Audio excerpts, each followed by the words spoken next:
There's a new way to stay connected and know what's happening with Market to Market when you subscribe to Market Insider. One email and a lot of information awaits you. Go to markettomarket.org and subscribe to Market Insider. Whew, we got a heavy topic today. Every once in a while, we cover about 3 or 4 topics on a regular basis. This is one of them. We're getting into mental health today, and we're going to talk about suicide. The long month of January and February can weigh on a farmer's mind for many reasons, and it did for Gary Irwin in North Dakota back in 1984. The fall of 83 had a very bad storm come through, a fall storm, lightning and hail and wind that damaged a pea crop. It set him back financially. 1984, remind you, we know what was going on in that time.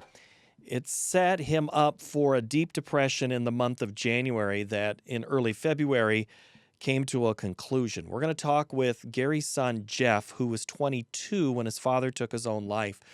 Jeff is writing a book about his experiences, and there's a couple of reasons and motivations for this book. One, to tell the story of his father. Two, and most importantly, to help those who might be impacted or thinking some of those same thoughts. So we're going to find out a little bit about Jeff's story, kind of set up what his career path has been in agriculture, not necessarily on the farm, but very close to it.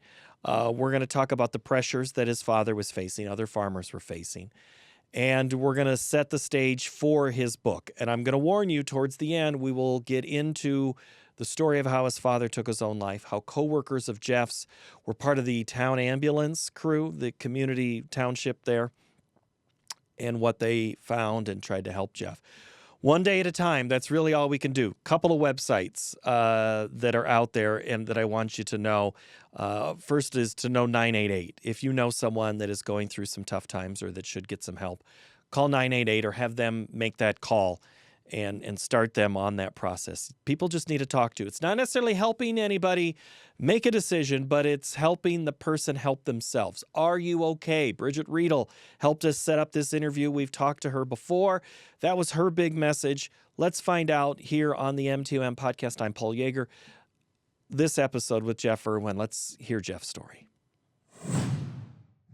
Since you're at a dealership, one of my greatest memories as a child is going into the dealership, the smell. I always have loved the smell of the parts department, a little bit of that oil and gas smell, and then the stools, and then sitting up there and just watching those guys go back and forth on the keyboards. I have fond memories of the dealership. Do you think that still exists today for people when they go in? I believe they do, because I know in our stores you'll see customers interacting with the parts guys, and a lot of times I think in the parts department, what I found, spending over 20 years in the parts department, farmers will come and talk to you almost like the bartender, and they'll tell you things, and that kind of leads into our subject matter too. Sometimes they'll tell you a lot of things that they maybe wouldn't even tell their wife or their family. So I believe, there's a great chemistry still in dealerships. It really is. It is. And I hadn't thought about it in the bartender standpoint, but it goes back to my stool comment of you just plop right up there and you talk and don't tell her how much this part's going to cost. Yeah, I can totally see how that's going to go. Right. 20 years plus of being in the parts business, but you did grow up on a farm and that was in North Dakota, right? Yes, correct. If you've ever heard of Forest River, North Dakota, and that's 58233, just in case you're wondering, it's in the Red River Valley, the northern Red River Valley, and I grew up on a farm. We were, really for the time, we were a very diversified farm. We had potatoes, we had corn, we had wheat, we had sugar beets, and barley, and of course some livestock. So there was, as my grandfather always put it, there was always something to sell.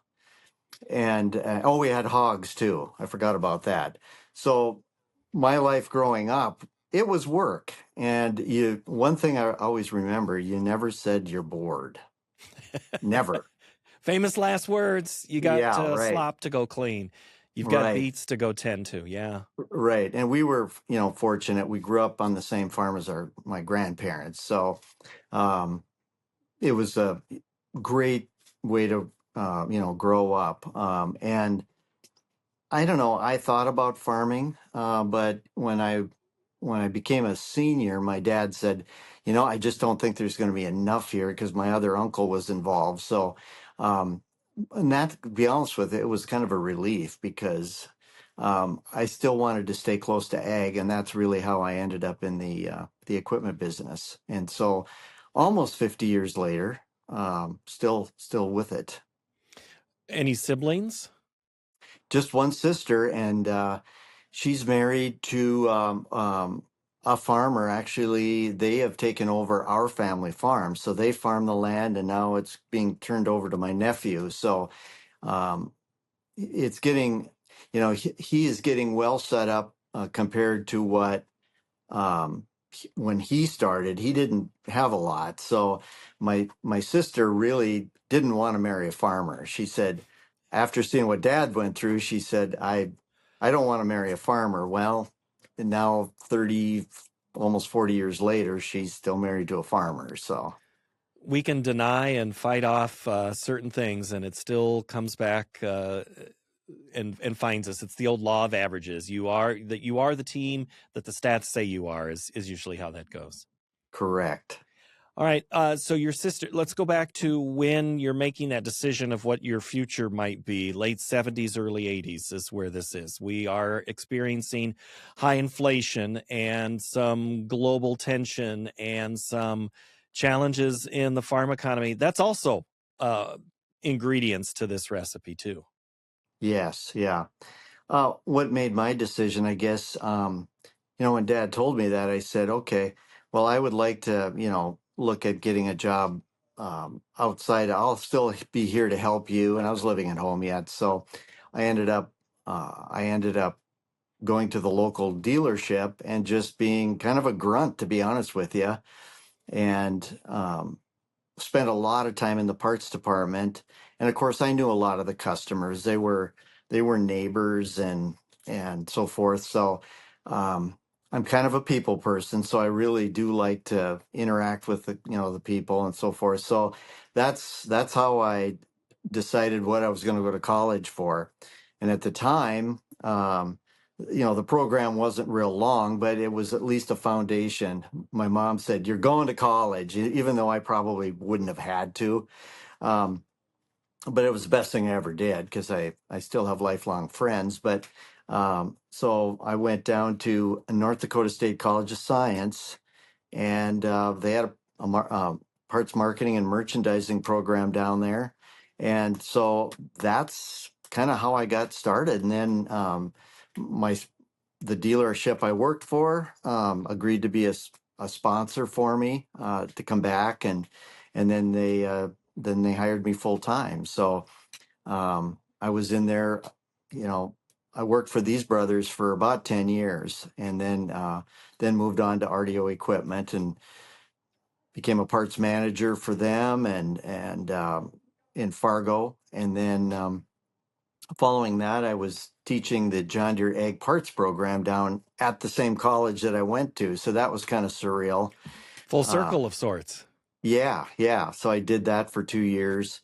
And then in 2002, then I came on board with Brand Holdings as aftermarket support. So, So you're working in an industry that you're familiar with, and you're really working, and let's go back to the bartender uh, relationship with these farmers coming in. You know how tough it was at that point. yeah. To Did that set you up at all for what happened in 1984? Well, yeah, I was just fairly new in the dealership because I graduated in 80. And so, really 81, 82 is when I started. And it was, the times were tough in the 80s. And, I remember um, farmers at least in the Northern Valley, they were going up to the Canadian border, and they were taking harrow sections and throwing them on the interstate to stop the cattle and grain trucks from coming across. I mean, it was desperation, in my opinion. But those are the kinds of things that were happening. And I remember a lot of farm auctions, and I just remember the tension.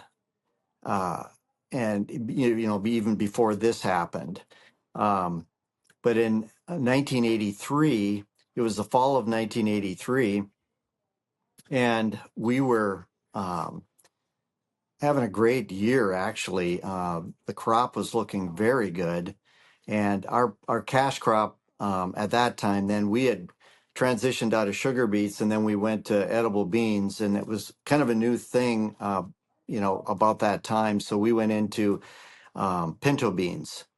And we had a great crop. And in those days, you used to cut them, rod weed them, and then you'd windrow them. So it was a three-step process. And nowadays, of course, they go out there with a flex head and they just take them straight and they're done, but it was a lot of work. So we had, it was in September, I believe, of 83. And we had this, I think a bumper crop, I think 30 bags, 30 bag crop coming.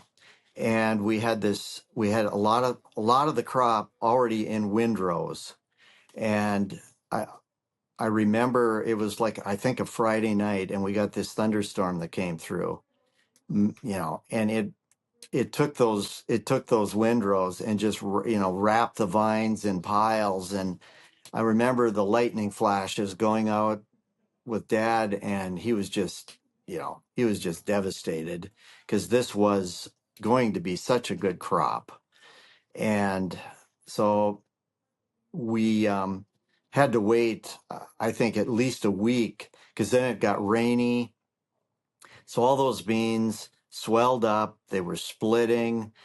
And I remember, and I still have old videos of us out there with pitchforks in an old 410 Massey combine, riding the clutch because it wasn't hydrostatic, pitching these windrows because federal crop required you to try to harvest it. I mean, I don't know if pigs would have even eaten this stuff because it was moldy. And so that kind of set the stage for, the rest of that year, and that what led really into 1984. So that, I mean, at that point, obviously, though, I mean, again, what we know about the economic setup, the stress setup, but that, do you think, was kind of one of those final things that maybe led to your father's decision to take his own life? The I stress believe of that. so. I believe so. I think, in a way, he he was he was really kicking himself. He said, I shouldn't have cut and windrowed those beans so far ahead. We should have, just cut so much that we could combine. And, he was second guessing everything at that point. And, as I mentioned, the stress was high, the financial pressure already. I mean, interest rates were, I think, 13 or 14%. He had his lender at the time was FHA. And so, he owed, I think, FHA probably, I don't know, $50,000. Well, back then, that was a lot of money. And I'm sure he just didn't see any way out. And so, he kept it to himself. I don't remember him being very vocal about it. We just kind of ground through it. And I think the reality hit after he had all the numbers in and really saw what the financial picture was at the end of the year, or right into January. So we got through Christmas and everything seemed, fairly normal. And then we got into January, and that's when it's like the shoe dropped. And so that's what kind of, I say that's what lit the fuse. Well, I think January is a long month. I know it is in Iowa. I know it's long in Dakota. It's even longer. The winters get long. Your thoughts, you're alone with your thoughts. I have heard from previous people who've worked on market to market producers from that time, and in covering agriculture, and the conversations that they had, and knowing that farmers were very isolated, whether it's geography wise or emotionally, they were isolated. And that was more of the era of the time. Did you feel that your father, you said he didn't talk much about it. Did he have friends that you think he could have talked to about it, or did, and maybe just didn't take all those opportunities?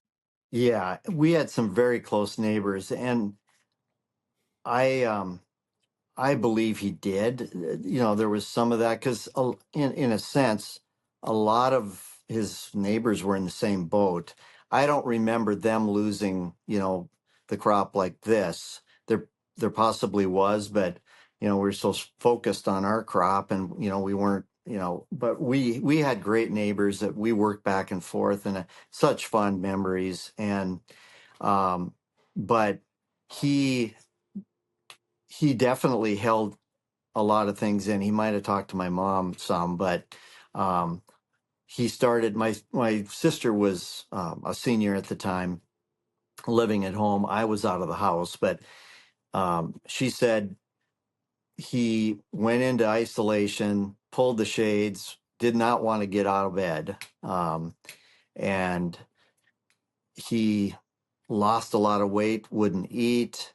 Um, I never once, saw my dad cry. I never. And my mom is telling me that, he's waking up in the middle of the night with nightmares and he's crying, and man, that wasn't like him. And so I think the pastor had gone over and talked to him, and we we were trying to get him to go to the doctor and just get some help, and he just didn't want to do that, and that's going to cost money, and all these kinds of things. So it it just it was awful, and we didn't know what to do. And I was kind of oblivious because I'm 21 at the time, and I'm not really in tune to what really is happening here. And because I just thought, well, he'll pull out of it, things will get better, and get it figured out, tough through it.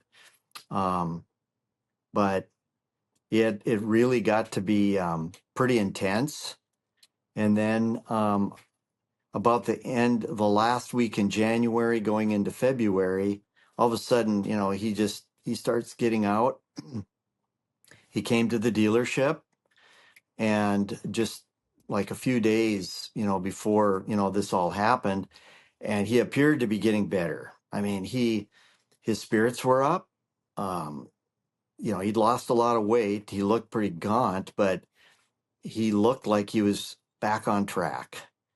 And so I thought, oh, that's good. I mean, it made me feel better. He had talked to our owner at the time because he had parts bills and, equipment repairs and things to settle up. And I even told him, I said, I can help here probably. I wasn't making much an hour, but I'd be willing to help pay down the bill if that's what it took. Of course, he didn't want that. Um, but he just the big takeaway here is, be careful when things are looking better. That's After they had looked as dark as they were. Yes. So do Make you think, sure you pay attention to that. Jeff, do you think that he was settling up? That's why he was in there at the dealership, He knowing was what he was trying. going to do. I don't know if he had made that decision yet or not, but I mean, it was almost like he came in and he was wanting to work out a pay plan of some kind. So I thought, was he, if he was trying to work out a pay plan, had he made that decision yet? All these things go through your mind, at what point did he, or maybe he said, well, my out is I'm going to take my life and then it'll just be done. But maybe I can, work some things out. So maybe he was at a fork in the road right there.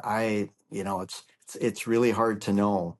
Um, but the professionals will say they've made a decision. Either they're going to move forward or they're going to end it. And there's going to be relief with that. And so um, I wish I could say, with certainty that, he had already made that decision. But looking back, he probably had. Maybe he was just putting on a good face. I really don't know. Clearly, 1984 was a long time ago, and you have probably had millions of thoughts about those days before, during, and after this situation. You are now to the point that you are, I'm going to use the word bravely, looking at something that not everybody wants to talk about or is willing to talk about for this book. What decision was it for you that felt that now was the time to tell your father and your family's story? Well, Bridget Riedel here locally was on the radio, and she was, talking about what's going on. And, in the equipment business, we know we get first impact usually because, farmers, they need to buy seed and chemical and all those inputs. They don't necessarily have to buy tractors, but they do, usually they're buying parts and so forth. So parts and service, um, help us. But um, I think that, hearing her kind of not pleading, but she's just saying, hey, if you got a story, or I forget how she framed it. And I just instinctively decided I'll message her and say, hey, this happened to us. It's been a long time, but if we can help someone with the message, I'd be glad to do it. And at that point, I hadn't even, really entertained the idea of writing a book about it. Um, and so I decided I'd go on she invited me on the show, and we talked. And then following that, had a conversation with her, and I said, I've been tossing around the idea after this interview about doing a book on this, but I said, I don't have the first clue how to approach this. And then she connected me with a local author who has done a number of books from her hometown, actually, some bestsellers. And so I had a conversation with her, and she's going to help. And all of a sudden, people are coming out of the woodwork, and it's like, I think this is God ordained, to be honest with you, to do this. And then all of a sudden, she said, well, we'll have you on, kind of after the first of the year, just because of, some of the things that I mentioned on, the finances are in, the tally is in, so to speak, and it's time to kind of see what things look like. And maybe head some things off for some people. The more you talk about it, the more awareness there is, the better. And so that's kind of how this all unfolded. And then I get a call from Sarah Fitzgerald from Farm Journal, and the top producers, and she invited me onto a panel with some other folks. And so um, it's been pretty crazy. And then Bridget has sent some things out, obviously, which sparked the connection here with you, Paul. So it's Yeah, Bridget's a past guest, and it was kind of, I think, a divine somehow found her and connected and had conversations with her and her story. And I know that she's extremely passionate about the topic of mental health. And I know, Jeff, in I wouldn't call it maybe an outline, but it's more of an outline for your speech, let alone your book. But you talk about the pressures and what's next, and the truth that everything's happening, and things to think about, and resources are out there, and that's talked about all the time in this story. What has been, of all of those set up to writing this book, has been the greatest help to you? well, I think interviewing, like I called the neighbor that, and if you may, I'm going to back up just a little bit on the day it happened. If And you by the if way, what was your father's name? Gary, Gary. All right. So yeah. well, let's talk about Gary. Go ahead, your neighbor. Sorry. So Dad was just a hard worker. I mean, it's like it's all he did. But he he was pretty private, and so, again, it's kind of typical, holds a lot of things in.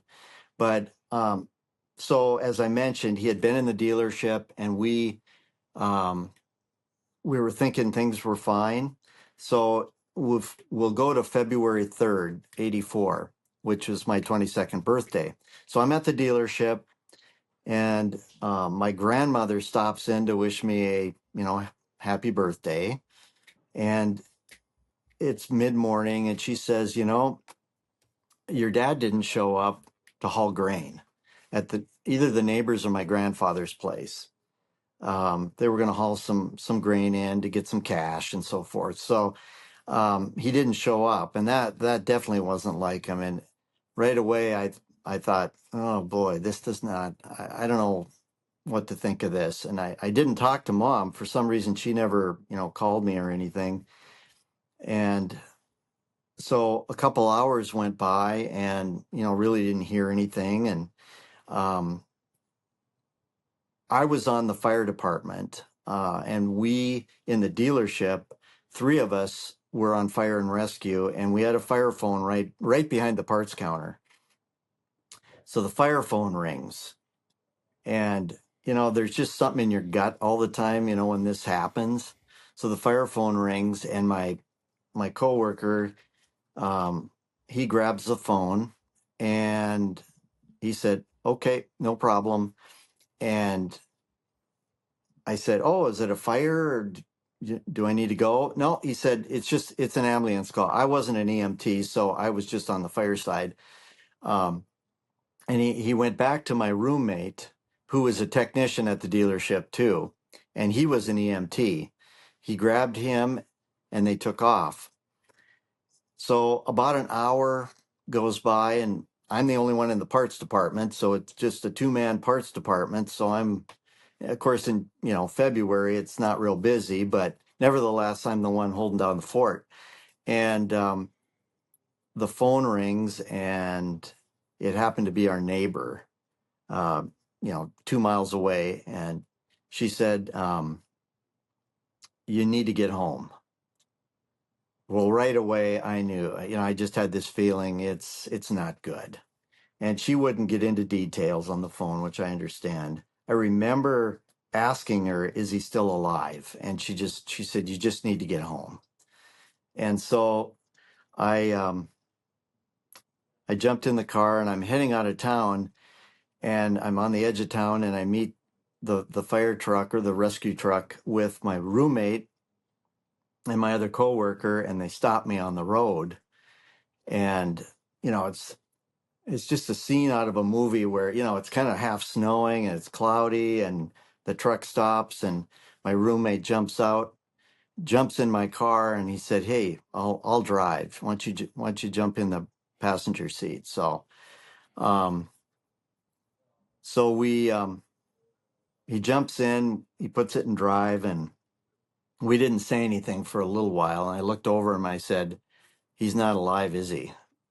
He said, "No, I did everything I could," but he said, "I think he was gone before I even got there." And so what had happened, my mom had called the neighbors and said, "He's not, I don't know where he's at. Will you look for him?" And so um, two of our neighbors and close friends, they were out kind of in the area, and it was only like 3 miles from the house, and where he went, and he took a revolver and shot himself, and so um, that day was really a blur. But when I got out to the farm, and I walked in the farmhouse, and I looked at my mom, she's standing there just in a daze, and the look on her face, I mean, it just burned into your psyche. um I've never seen despair like that. And she just asked me, what now, what are we going to do? And I said, "We're just going to have to take it one day at a time." I didn't know what to tell her. I didn't have a solution. But I said, "I'm here." I said, "We'll figure it out. And we've got, friends and neighbors." And, so, um, then neighbors start showing up, that evening, and just the ashen faces and just the despair look on their faces, just the shock. Um, and the whole thing was a blur. And then we were supposed to make the funeral arrangements the next day, and we had one of the worst blizzards. um, I mean, it's if you Google it, you can find it, and it actually people in Fargo here died because I think the winds got up to 80 miles an hour, and I barely got back to the farm, and I got there, and it was total whiteout. So we called in and we talked to the funeral director, and we just did everything over the phone. We didn't even look at it. We trusted his judgment, and um, so we made the arrangements over the phone. But I remember after that storm had um, settled down, I walked outside, and it looked like the lunar surface because the dirt was blowing so bad, and it was just gray. I just remember feeling that heaviness of the moment, and just walking around and just kind of in a daze. And but we got through the funeral, and got through all that, and thankfully, this is the other thing. He had taken a life insurance policy out, um, probably to cover the debts or whatever. So he maybe thought that this was going to be the solution, but um, there was a suicide clause, and it had not been a year yet. Thankfully, there was still a whole life policy in place that he'd had for years, and my uncle was able to get that back in force, or it hadn't lapsed yet, and made sure that that paid out. So that really covered the bulk of everything and left some money, afterwards. We waited a year, and then we had the auction sale. And again, it's a kind of traumatic day when you see It all the is. equipment. It And is. It's another one of those days where you don't. Again, I want to go back to your response to your mother of what do we do, and it's like no one knows. There is no playbook for that, and no, just for the equipment sale, there is no playbook for that either. You just sit there and watch all these things that have been acquired over the years going out way for less value than what you think it's worth. It means so much to you financially and emotionally, and so again, it's opening up that wound again from a year before.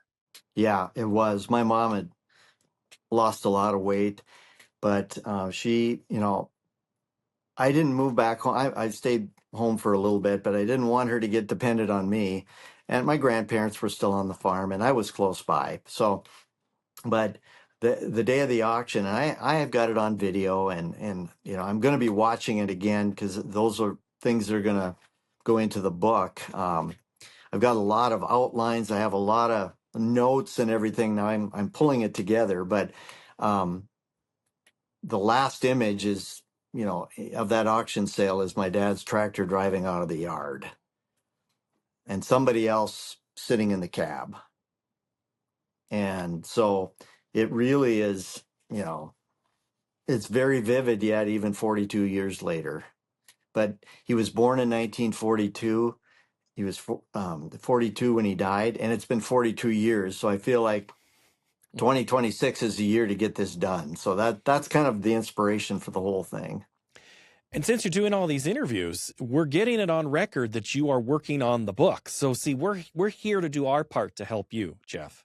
Well, I appreciate that. And talk about peer pressure. This is the ultimate peer pressure.